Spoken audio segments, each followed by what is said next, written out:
মহাত্মা গান্ধীৰ একেবাৰে নিকটতম সহচৰ আছিল বহু আন্দোলনেৰ অন্যতম সংগঠক আছিল এই সৰ্দাৰ বল্লভভাই পেটেল তেখেতলৈ আমি শ্ৰদ্ধাঞ্জলি জ্ঞাপন কৰিছোঁ আমাৰ 31 অক্টোবৰ তাৰিখৰ পৰাই তেখেতৰ জন্ম জয়ন্তী বৰ্ষ আমি বিভিন্ন অনুষ্ঠানেৰে বৰ্ষজোৰা কাৰ্যসূচী ভাৰত চৰকাৰৰ আৰু ৰাজ্য চৰকাৰৰ নেতৃত্বত আজি আমি খাৰুৱা বান্ধাত দক্ষিণ হালপাৰা মাৰ্কাছৰ জিলা প্ৰশাসনৰ উদ্যোগত আজি অনুষ্ঠিত কৰিবলৈ লৈছোঁ এক বিশেষ কাৰ্যসূচী য'ত আমি জনতা স্কুলৰ শিক্ষক শিক্ষয়িত্ৰীসকলক দায়িত্ব অৰ্পণ কৰা হৈছে তেখেতসকলক এই পদযাত্ৰাৰ লগতে আগবাঢ়িব আমি স্বদেশী গ্ৰহণ কৰাৰ প্ৰতিশ্ৰুতি দি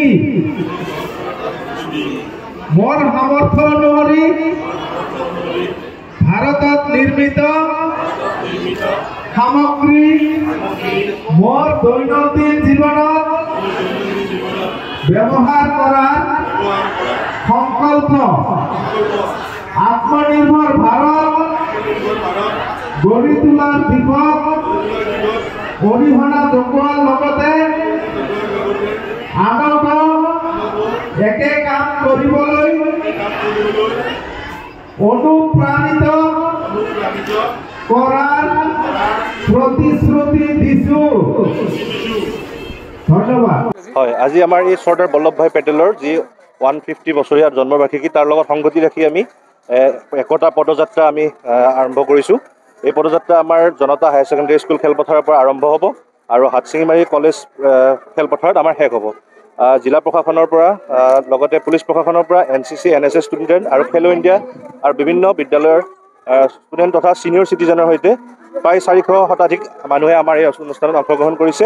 চ' ইয়াৰ জৰিয়তে আমি ঐক্যতাবোধ বা একতাবোধ ইউনিটি তাৰ বিষয়ে আমি নিদৰ্শন দাঙি ধৰিব বিচাৰিছোঁ। ইয়াৰ লগত একচুৱেলি ইয়াৰ আগতে এটা আমাৰ একতা যাত্ৰা হৈ গৈছে পদযাত্ৰা, এইটো আমাৰ এডিশ্যনেল পদযাত্ৰা অনুষ্ঠিত কৰা হৈছে। এই অনুষ্ঠানত হাটশিঙিমাৰীত গৈ পোৱাৰ পিছতে এই অনুষ্ঠান শেষ হ'ব, ইয়াৰ লগত আৰু নাই।